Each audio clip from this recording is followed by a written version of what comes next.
Hello guys, आप सभी का प्रयागराज की धरती से स्वागत है। यहाँ पर आज मैं अनुपात और समानुपात पढ़ाऊंगा।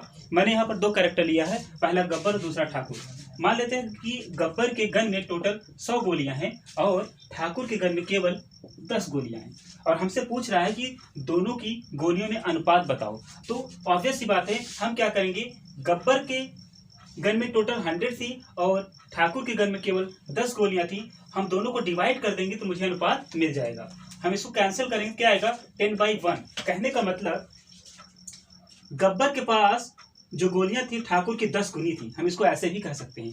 कहने का मतलब जो अनुपात होता है हमें दो चीजों में तुलना करना बताता है। इसी चीज को मैं ऐसे भी लिख सकता हूँ 10:1, मतलब 10:1। कभी भी कोई चीज अनुपात में लिखी हो तो मैं उसको ऐसे बटे के रूप में लिख सकता हूं, और कभी भी कोई चीज ऐसे बटे के रूप में हो तो मैं उसको अनुपात के रूप में लिख सकता हूं। तो आइए दोस्तों, अब हम अनुपात की कुछ विशेषताएं हैं उसको जान लेते हैं।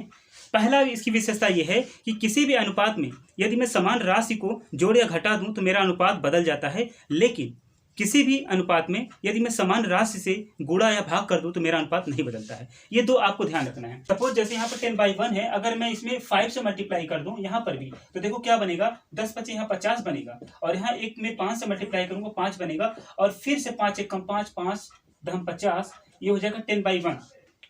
तो हम ये देख रहे हैं कि पहले भी 10/1 था और फिर से वही 10/1 मिला। तो इसका मतलब ये हुआ कि किसी भी अनुपात में समान राशि से मल्टीप्लाई करने पर वो अनुपात नहीं बदलता। इन द सेम वे, इसी तरीके से यदि समान राशि से मैं भाग कर दूं दोनों तरफ, तब भी अनुपात वही रहता है। आइए देखते हैं। जैसे यहाँ पर 10/1 था और हम डिवाइड कर दें 2 से, यहाँ भी डिवाइड कर दूं 2 से, तो देखो क्या बनेगा। 10 में जब मैं 2 से डिवाइड करूंगा तो मेरा बनेगा 5, और 1 में जब मैं 2 से डिवाइड करूंगा तो यहाँ बनेगा 1/2 = 5, और ये 2 ऊपर जाएगा और ये 1 नीचे रहेगा, ये बनेगा 10/1। तो यहाँ हम देख रहे हैं कि किसी भी अनुपात में समान राशि से गुणा या भाग करने पर वो अनुपात नहीं बदलता है। दोस्तों, कभी कभी आपसे व्युत्क्रम अनुपात पूछता है, तो व्युत्क्रम अनुपात का मतलब ये होता है, सीधी सी बात है, अगर यहाँ पर हमने देखा था कि गब्बर और ठाकुर की गोलियों में जो अनुपात आया था वो 10:1 आया था। अगर इसी का व्युत्क्रम कर दूं, मतलब उल्टा, मतलब 1:10 कर दूं, तो इसी को हम कहते हैं व्युत्क्रम अनुपात।